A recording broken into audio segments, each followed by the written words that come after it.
Eu venho de uma família bastante politizada, não necessariamente de esquerda, mas eu diria que, por alguma razão, eu sempre brinco que eu nasci de esquerda. Em 80, quando o partido é criado, eu estou no ensino médio, que na época chamávamos de colegial. E ali eu tinha um grupo grande de professores que eram entusiastas do Partido dos Trabalhadores. E antes mesmo de eu me filiar ao PT, nos debates com esses amigos e professores do Partidão, eu comecei a defender aquela ideia do PT. E eu fiquei conhecida no colégio como a petistinha. Então me chamavam de a petistinha, né? E eu não achei isso ruim. Foi um processo muito natural e ao mesmo tempo muito dinâmico. E eu tenho a sorte, eu diria sorte mesmo, porque eu começo na vida política nos anos 80, que foram anos riquíssimos, intensos. Foi o ano não só de constituição do PT, mas de crescimento do PT. Esse aprofundamento da minha participação e do meu entendimento de que o PT era uma ferramenta importantíssima para aquelas trabalhadoras só se ampliou. E como um processo forjado na própria luta e, portanto, sem nenhum momento de hesitação.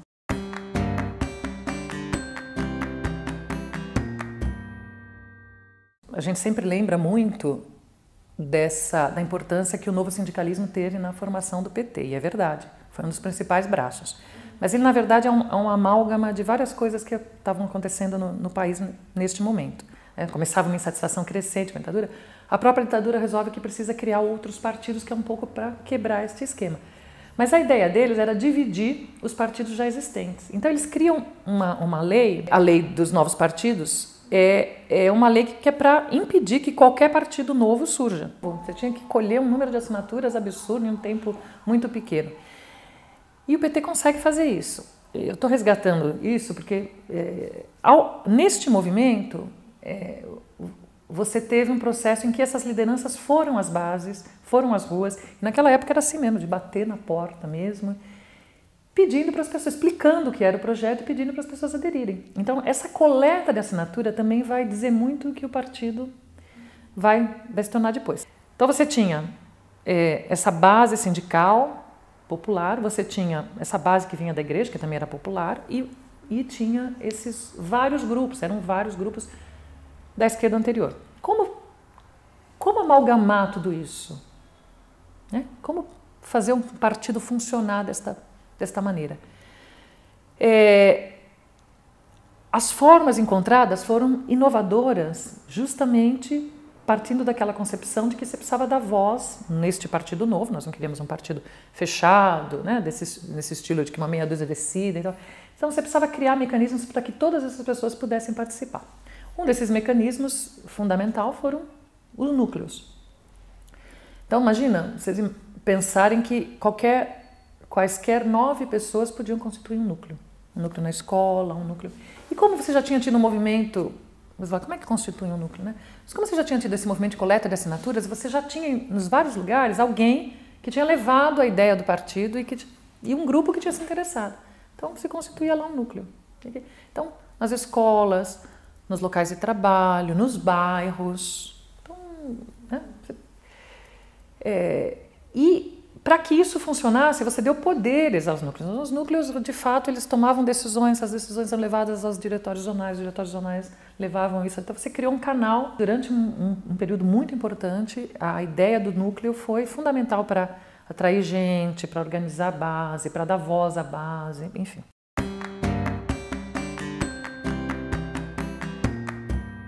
Quando o PT cresce, o PT passa a ter uma presença institucional, o PT começa a participar, portanto, ativamente em todos os fóruns internacionais com peso, inclusive, também peso social e peso institucional, como se o mundo olhasse e dissesse, veja, esse projeto está dando certo. Então isso era bastante interessante. Na América Latina, o PT vai ter um papel fundamental justamente em 90, na criação novamente de algo absolutamente inovador aqui na América Latina, que foi o Foro de São Paulo, quer dizer, uma associação de partidos de esquerda da América Latina e do Caribe, num momento em que a esquerda estava numa situação difícil, os países tinham saído das ditaduras, mas tinham mergulhado nessa atmosfera neoliberal E foi uma ideia que surgiu numa conversa quase informal entre Lula e Fidel, se é que alguma conversa entre Lula e Fidel pode ser informal, né? E surgiu essa ideia e foi feita aqui em São Paulo, daí o nome Foro de São Paulo, aqui em São Paulo, na Itaú Danúbio, a primeira reunião, num momento para se discutir formas de resistência a essa situação. E se você pensar que passados, 27 anos já, se você imaginar o que significa isso, o que significou isso, você pode ter uma ideia do quanto a organização, a união, a unidade, a construção dessa ferramenta que é o Foro de São Paulo foi importante para as esquerdas latino-americanas. Agora, não só o PT foi um dos fundadores, como o PT desde então tem sido o responsável pela sua secretaria executiva. Isso não é casual. É porque justamente, dada a sua forma e dada a sua pluralidade, o PT é um centro de equilíbrio. Porque participam do Foro de São Paulo, o lema do Foro de São Paulo é unidade na diversidade. E haja diversidade. Participam do Foro de São Paulo desde partidos de centro-esquerda, social-democrata, né, até partidos, esses partidos que vêm da Revolução, do Partido Comunista Cubano, né? E o PT é, de alguma maneira, o ponto de equilíbrio. Não quer dizer que nós vamos, a vida toda, ser os responsáveis pela Secretaria Executiva, mas isso não é artificial. É que todos esses partidos confiam no PT. Todos esses partidos se identificam de alguma maneira com o PT. Mas eu acho que esse exemplo dá a dimensão do quanto o PT é respeitado e o quanto o PT é admirado mesmo no exterior.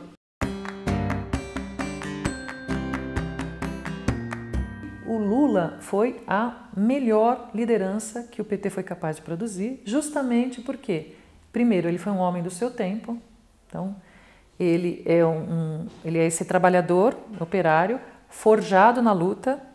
Então, ele não é alguém que vinha de uma organização política de esquerda prévia, uma formação política prévia. Ele é formado na luta, né? No enfrentamento sindical, ele se torna uma liderança fundamental.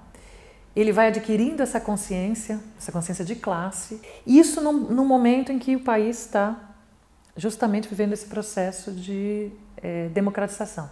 Então, ele se torna essa figura, o cara que vem lá do Nordeste, no pau de arara, e sindicalista, né?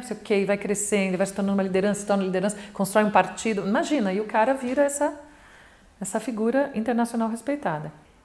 Então, nós vivemos todo esse processo e a direita,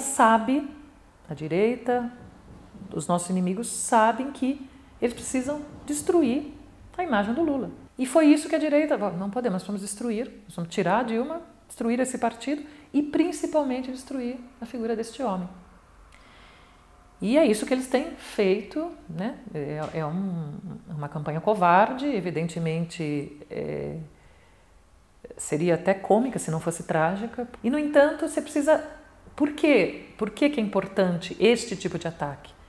Porque você precisa desconstituir esta figura deste homem que é do povo, né, que veio do povo e que governa para o povo.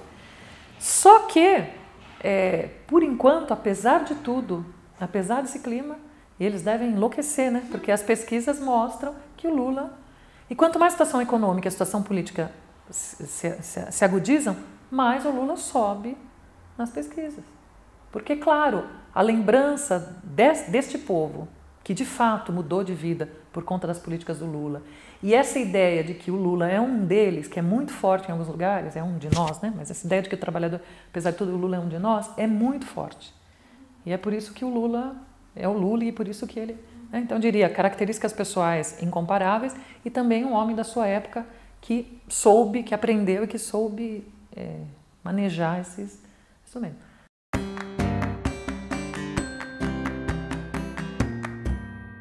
A gente, às vezes, subestima, quando eu digo a gente, assim, os petistas, os dirigentes petistas, o governo subestimou, todos nós subestimam o que foi o impacto dos anos neoliberais na classe trabalhadora do mundo, que isso não é um fenômeno brasileiro, e na classe trabalhadora brasileira.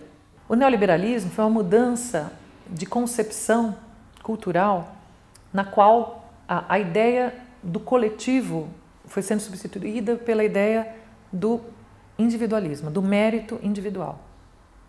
Então, até os anos anteriores, era natural que o trabalhador se sentisse fazendo parte de um grupo, de uma comunidade e achasse que para melhorar de vida ele precisava se organizar e lutar coletivamente. Isso foi sendo, e isso não foi por acaso, quer dizer, foram livros publicados, discursos, um pensamento único que foi sendo construído no mundo, segundo o qual, como é que você melhora de vida? Por seu mérito próprio. Outra coisa importante, e aí os nossos últimos governos contribuíram, infelizmente, para isso, a ideia de que você pertence à classe trabalhadora, que era uma ideia cara também, nesse período, ela vai sendo substituída por uma ideia de que você pertence a uma sociedade pós-moderna, sem identidade de classe, não existe mais essa coisa de classe, né? Então, sem identidade de classe. O que acontece? Quando a gente assume o governo, a gente faz coisas importantes no sentido de tentar reverter os aspectos objetivos do neoliberalismo. Mas a gente fez muito pouco ou quase nada para mudar essa cultura, que é o que a gente fala, disputa de hegemonia e tal. De alguma maneira a gente achava que simplesmente essas políticas públicas iam fazer as pessoas perceberem que, veja, as coisas são diferentes. Não. A gente não estava mudando a cabeça das pessoas, a cultura das pessoas, para elas entenderem, primeiro, que o governo não estava dando nada, que aquilo era um direito delas. Segundo, que aquele era um direito que, se elas queriam ver mantido, elas tinham que lutar por ele e que nós só estávamos fazendo aquilo porque nós éramos um partido que representava os interesses da classe trabalhadora. A gente precisa atacar esse problema, que é trazer de volta, isso que eu estou dizendo aqui, trazer de volta para esta classe trabalhadora esta ideia cara e importante. Você é trabalhador. O que significa trabalhador? A única coisa que você tem é a sua força de trabalho. Você vende sua força de trabalho e os caras exploram sua força de trabalho. E veja, a reforma trabalhista, a terceirização, a reforma da Previdência não são senão políticas para que você seja mais explorado e, portanto, você tenha um retorno menor pela sua força de trabalho e para que o lucro, né, desses que detêm o capital seja maior.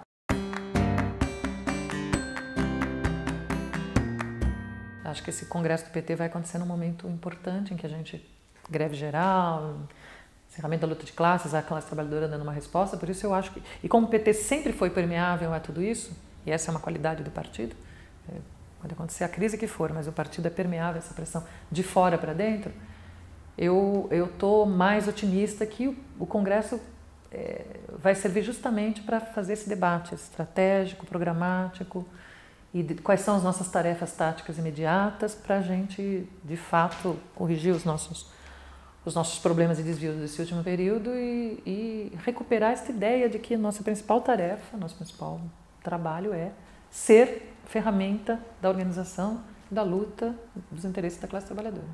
Agora eu estou mais animada, porque, como eu disse, eu acho que tudo isso que está acontecendo leva o partido para a esquerda, leva o partido para ter despender naturalmente menos energias para o debate interno e naturalmente mais energias para o que nós vamos fazer. Veja, há uma possibilidade grande, cada vez maior, de que esse governo caia antes de 2018. Né? Acho que tem muita coisa acontecendo.